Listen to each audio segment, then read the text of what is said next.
Every month, a ton of weird crap happens in the world of gaming, and every month gameranx compiles it, points, and laughs. Hi folks, it's Falcon, and today on gameranx, the weird gaming stories of February 2024. Starting off at number 10, hey, is it April? No, it isn't. Why do I ask? Because it seems like April Fools, because they released a trailer for GameScent. GameScent? I'll just read its little description here. Ever wanted to get immersed in your gaming environment and felt like something was missing? It's not missing anymore. Enhance your gaming experience with GameScent. Scent, of course, being the sensory input that your nose responds to. Smell. Literal smell-o-vision, except for video games. Now, to some extent, I understand some sensory apparatus. Virtual reality can be a pretty cool thing for gaming, and I suppose that a sense of smell actually could immerse you a great deal. But you know all the games where there's horse crap? Like Red Dead Redemption 2, where there's the crap from horses just around? I don't know about GameScent. I suppose you could filter which scents use, like maybe like a no shit setting. But I don't know. I don't know if I really need this one. There's not a whole lot of games that take place in like a world-class kitchen, so I don't know how much I really want to smell out there in the video game world. I'd kind of rather hear Naked Snake just like tell me how something smells, you know? It's rotten. That's taste, but same principle applies. Moving on to number 9. Okay, so somebody made an unrecord mod for Cyberpunk 2077. That's not weird. People do stuff like this all the time. What's weird about it is how incredibly good it looks. So, Cyberpunk 2077 is not a slouch when it comes to graphics. Like, it's not something you go, man, if only modders could get a hold of this one. But, like, at the same time, that's what happened when modders got a hold of this one. This looks incredible. Like, this looks so realistic. Obviously, the footage that we have of it is running on a very high system specs, but wow, I mean, this is really impressive. For one, Cyberpunk 2077's environments are very realistic looking, but they're also cyberpunk, so they're very obviously not real. And yet, wow, seriously, wow. So we live in a time where it's kind of weird. A lot of modders are able to make games look better than these huge studios with tons of money. Like, that's weird enough in and of itself. But it's weirder when you compound it with the fact that Cyberpunk 2077 isn't a game that you'd expect that to be true of. And yet here we are.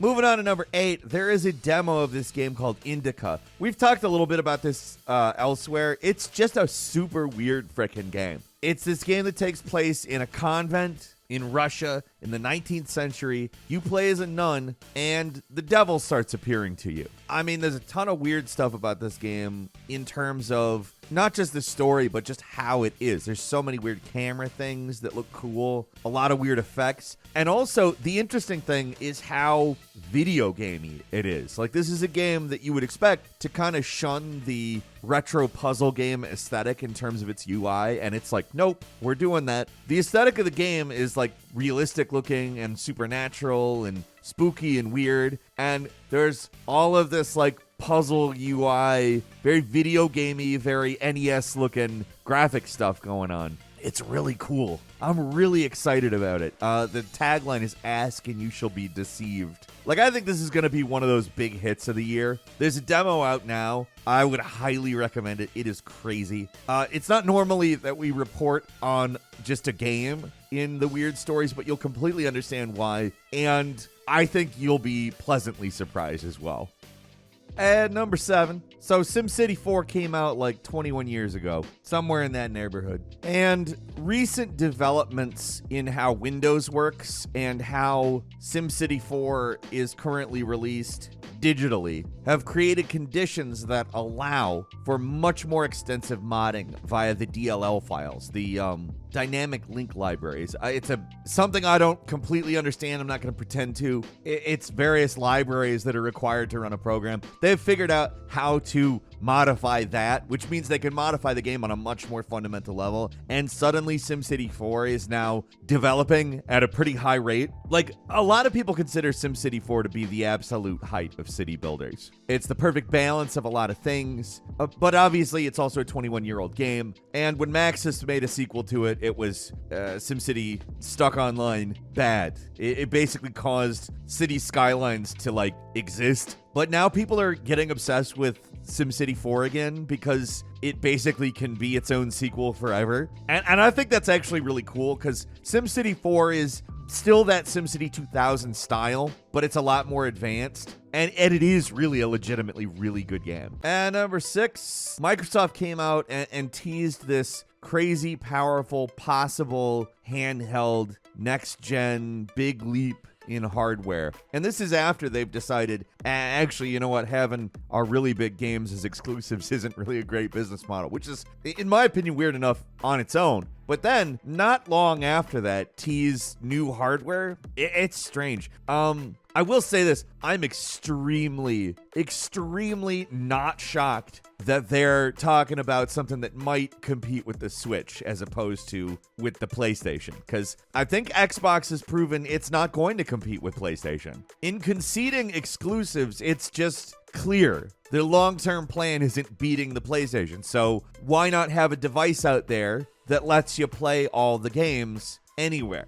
Why compete with the PlayStation? Let's compete instead with the Steam Deck. I think it's a fairly smart play. And if they pull it off, I think it will work out for them. But we have absolutely no idea exactly where this is going or when we'll know more. Moving on to number 5, we found out that Embracer, that company that was buying up game studios at a rate way too fast to be normal and healthy. I mean, this company bought Volition, you know, the people who made Saints Row and Red Faction, Gearbox. They've purchased tons of developers, and without even telling us the games that they put into development, buying these developers, they've canceled apparently nearly 30 games in the last 6 months. Games we don't even know existed. They've laid off 1,387 people, and they have said the point is the maximization of shareholder value, which, like, yeah, of course it is. You're a business. We get it. That whole situation is such a disaster.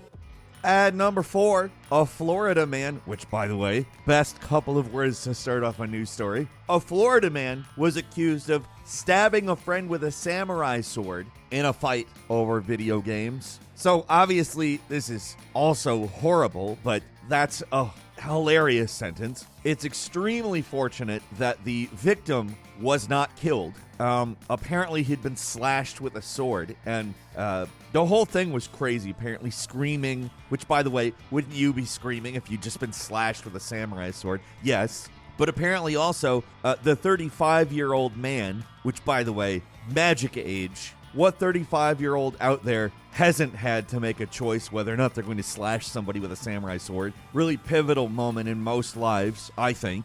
He's apparently homeless now, recently became homeless, and police, they're trying to track him down. I don't know if I'm going to say that I think recently became homeless is exactly the way I would put it. More like on the run because he stabbed somebody with a sword.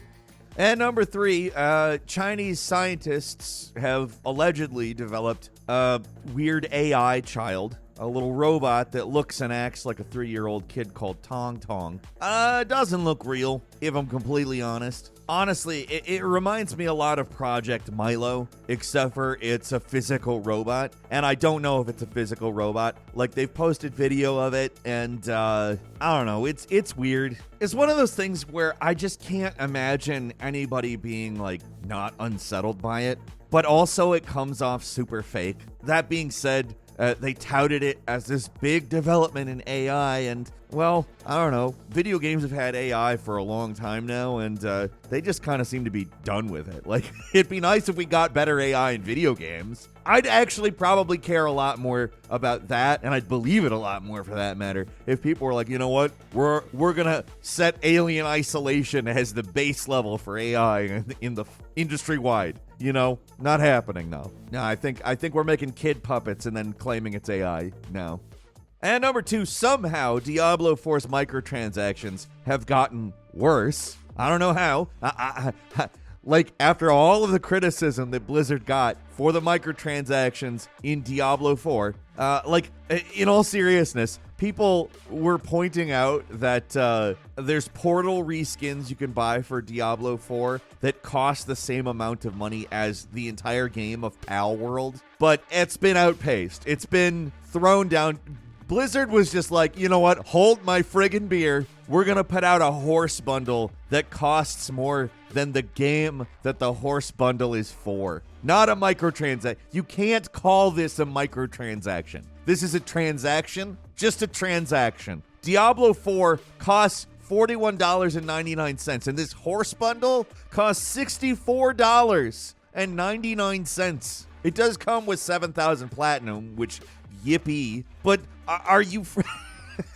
It's like they don't want people to see the game positively. They're like, we're going to make a good base game. We're going to spend our time really developing, evolving, not necessarily revolutionizing, but delivering a good product in Diablo 4. However, we're going to do everything we can to ensure that it is impossible to see this as a good thing. And finally, at number 1, apparently there are ants out there that like to eat electronics. Some guy posted to Reddit, a guy named The Just Parole, posted about how a bunch of ants were going into his GPU, which is like crazy. That is not something I would want to see. My first response would be, wow, did I spill something into my computer that ants would want? But apparently no. It's a type of ant that wants electronics. Wants to eat electronics. It's apparently according to Professional Cream 119, a person who posted a response, it's apparently the Solenopsis invictiburin species of ant. I have no idea what that is, but apparently they have an affinity for electrical utilities and cause $146 million of electrical damage in Texas alone every year, which is not something I thought existed. So anyway, everybody in this Reddit thread was just like, you have to hire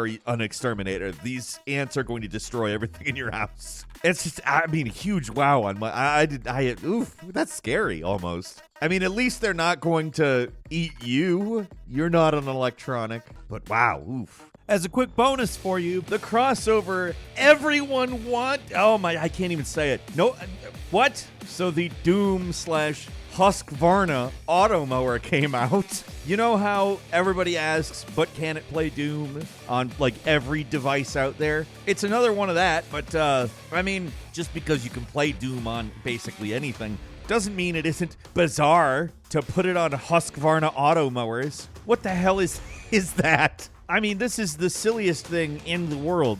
The Husqvarna Automower has, like, almost no input, might I add. The fact that they figured out how to do it is crazy. That's all for today. Leave us a comment. Let us know what you think. If you like this video, click like. If you're not subscribed, now's a great time to do so. We upload brand new videos every day of the week. Best way to see them first is, of course, a subscription. So click subscribe. Don't forget to enable notifications. And as always, thank you very much for watching this video. I'm Falcon. You can follow me on Twitter at Falcon the Hero. We'll see you next time right here on gameranx.